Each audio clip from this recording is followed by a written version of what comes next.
Hi everyone, my name is Kayla Nguyen and I'm doing my presentation on tourist scams. More specifically, my title is Tourist Scams, the Universal Phenomenon. And this presentation analyzes the research article Falling for Tourist Scams, an examination of scam compliance factor. And this is done by three authors that I'll get into shortly. So here are the three authors. To start off, we have Professor Chen.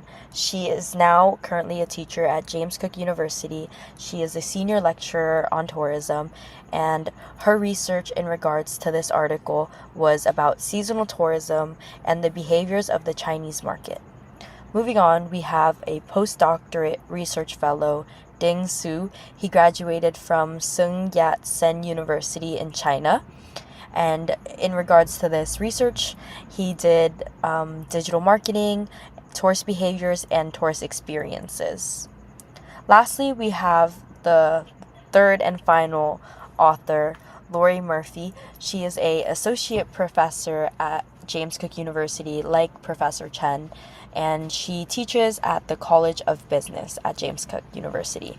So her research in regards to this entire research article was improving tourism, destination image, and tourism's contribution to locals' well-being. Moving on, we have the next slide being overview and introduction. So from reading mainly the introduction, but the entirety of this article, the keywords are scam, tourist safety, tourist scams, scam compliance, sensation seeking, and risk perception. So these words are highlighted within the article to be seen as the keywords, and I've definitely noticed it throughout reading the entire thing. Moving on, I have kind of the thing that gave me the title.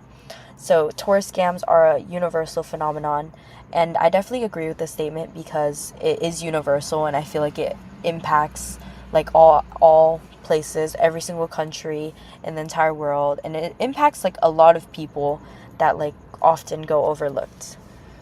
Moving on, I have the note that scams are targeted towards tourists since they are in an unfamiliar environment and culture, because especially when people are traveling, they're trying to explore different parts of the world, explore different cultures, and I think this is what makes people very vulnerable to these potential scams, and research will show it's kind of the leading factor because they're unaware of the culture and the environment and what's socially acceptable.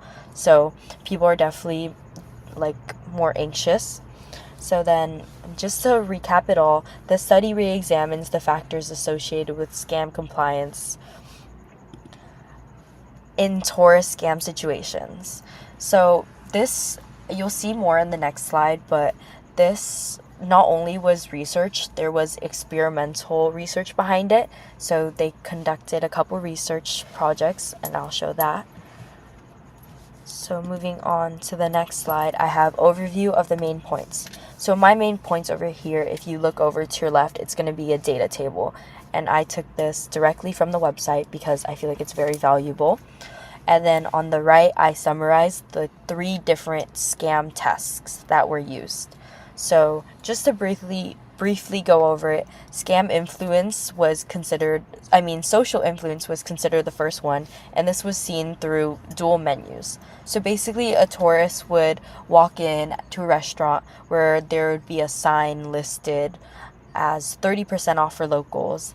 Then there would be actors who would pretend to be locals, get this discount.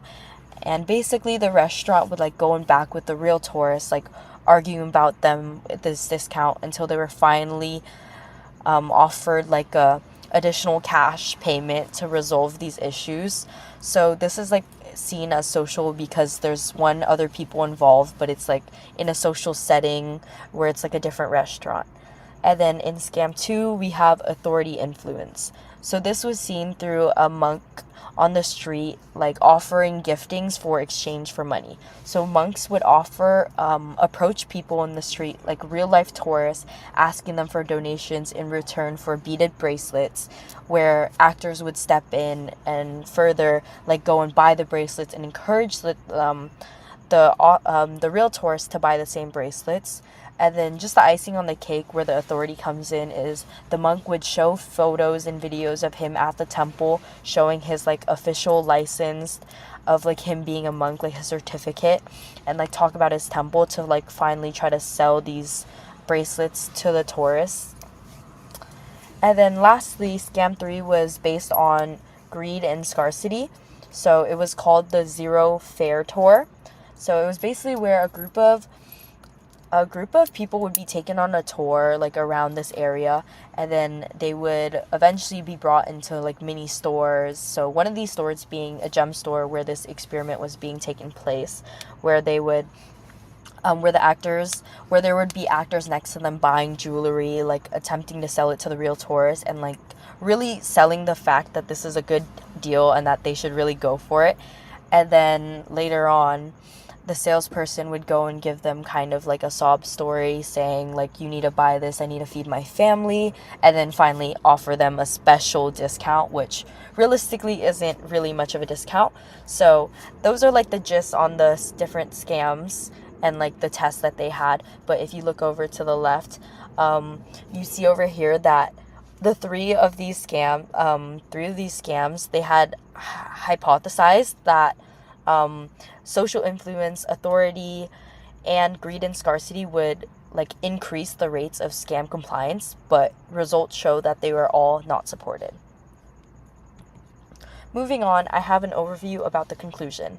So it kind of talks about like the different scamming techniques, and especially they mention how greed and scarcity did not increase scam rates, especially when being compared to authority and socially, because it was just seen that people could like kind of see right through it, and they could kind of just like not blink twice at it, which is like sad, but it's also the reality. The next I have is target development, because like it's not so much on the different types of scams, it's about like the ways you can target your audience. So it was like, it's like not necessarily seem as like an appeal to emotion, it was more a deception than gullibility. So results show the general population is capable of distinguishing scams from non-scams and suspicious behavior, which is really nice to hear, because us as a society, we kind of like, we're smarter and we're aware of these things, so we cannot get scammed. And then moving on to like kind of just like statistics and facts, Australian people and Chinese people are more prone to comply into scam scenarios than non-scam scenarios, which is honestly really heartbreaking that it's these two different demographics, but it's just something else to like keep in mind through results. So going on, I have passage 1. It's from page 4 of the article. I feel like it's long, so I'm going to read the first half of it for you. I have sensation speaking is a personality trait that sheds light on tourist decision making and behavioral patterns. Sensations, oh my god, I can't say it. Seeking can be defined as a trait defined to the need for varied, novel, and complex sensations and experiences, the willingness to take physical and social risks for the sake of such experience. And then moving on, we have the concept of sensation seeking highlights the desire for novelty and risk taking. So as I have here in the next slide, I have vocabulary like sensation seeking, risk taking, and high energy. Those three things were seen like throughout the entire text a couple of times. I know I didn't read it all to you, but you have it there on the slide. Those three phrases were repeated like a couple times to like really build the reader's like understanding on the type of tourists they were talking about. They're talking about people who like to travel and like who are brave and outgoing, more likely to travel to riskier places, being more adventurous, meaning they would do more things, talk to more people, and even be more prone to taking potential scams. Going on to the second passage, I have, this is from page 14. This present study also found to be the various dimensions of risk perception are associated with scam compliance in different ways. First, the dimensions of experience quality and of time of two major contributors to scam avoidance and social risk and financial risk can also encourage tourists to reject scamming offers. So there's more you can read about it, but just from this one sentence, vocabulary like victimization, self-protection, and deterioration talk specifically about one's self-image, and this passage kind of speaks on how scams aren't able to capitalize on social and financial risk because people are overly cautious when it comes to things like that, and it like stands out for them, which means they don't fall out for schemes. When it comes down to people's social image, they kind of like tend to like care more about outside perspectives, which makes them less susceptible to looking badly, making them less likely to take scams. And this goes the same for finances. And then lastly, I have my takeaways. I already mentioned this, but hypothesis 1, 2, and 3, which are the different types of scams, are all remain to be untruthful. So you would think that like in a social like setting, people would feel more like inclined to take the scam and comply, but that is untruthful, and that goes the same for the following three. And then my other takeaways are the results. So the main factor for success of scam rates is the skill of deception of the scammer rather than the gullibility of the tourist. So it's going to be the skill of the person who is scamming and not so much the person being scammed. Age, race, gender, educational background, household, and travel destination all play a big factor in scam success rates. You might not think it, but these are all leading factors, and the statistics really show it, the results of their experiments. Scams may not be super obvious at times, but once again, always trust your gut. We've seen through this article that people end up like talking about their experiences, and they kind of say they have a gut feeling. So I think that's one really important takeaway of this entire thing.